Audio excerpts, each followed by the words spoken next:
Gregg Berhalter is about to take 26 players to the world's greatest stage, but there are 3 other teams in Group B that are vying to take those 2 spots away from the US men's national team.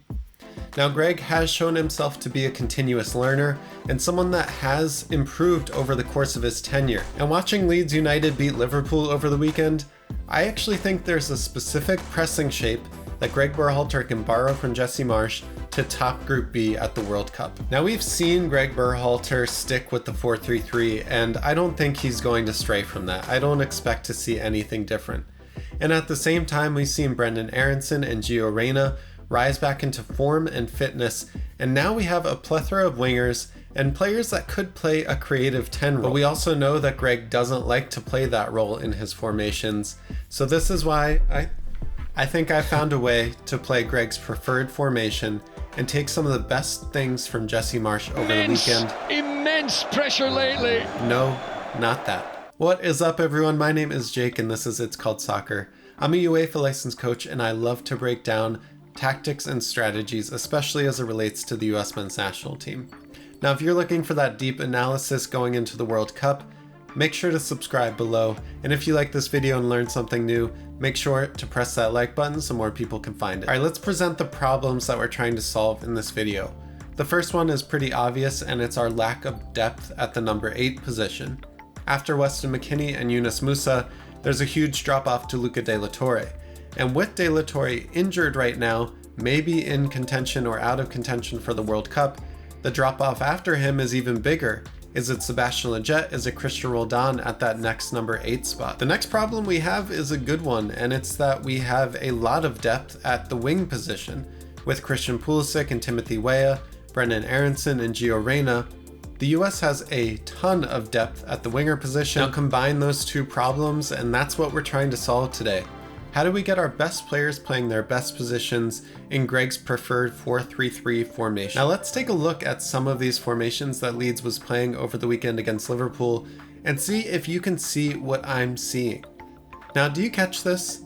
What formation do you think Leeds is defending in? What formation do you think Leeds is pressing in? A 4-4-2 with Brenden Aaronson acting as the second striker. Now this is really interesting because the 4-4-2 is a formation that has been around forever.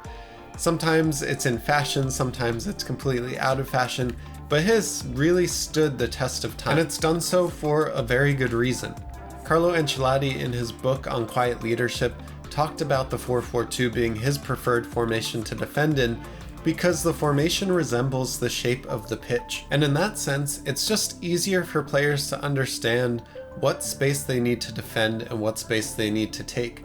And for a national team that has very few opportunities to train together and build chemistry, that is a shape that a lot of teams will utilize. So now that we've seen Leeds' 4-4-2 pressing and defending shape, and we know that Gregg doesn't stray away from the 4-3-3, we have a problem. Well. Here's the kicker, and probably why you're here right now. Leeds United did something brilliant against Liverpool. And that's they defended and pressed in a 4-4-2 shape, but in attack and possession and counter-attacking, they used their 4-3-3.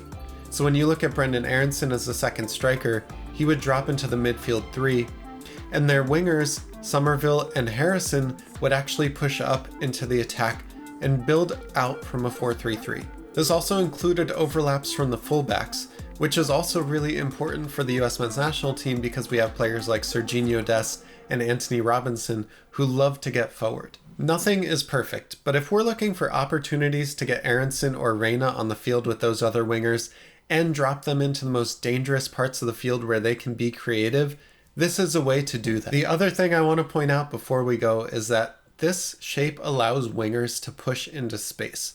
So for Timothy Weah, he starts a little bit deeper in the field, but he has more space to run into and what Gregg would deem verticality. And on the other side for Pulisic, this allows him to not have his back towards goal when he receives the ball. He can take the ball in possession and really take on defenders while facing goal and having the defenders defend running back. I'm not perfect, Jesse Marsch isn't perfect, and Gregg certainly isn't perfect, but this is the World Cup. I'm behind our boys 100%, and I cannot wait to see them on the world's greatest stage. Everyone, we are less than 3 weeks away from the World Cup, so if you want more tactics like this, or talking points around the US men's national team and what's happening at the World Cup, make sure you subscribe below. Thank you so much for everyone that watched this video. I'll see you next time on It's Called Soccer. Peace.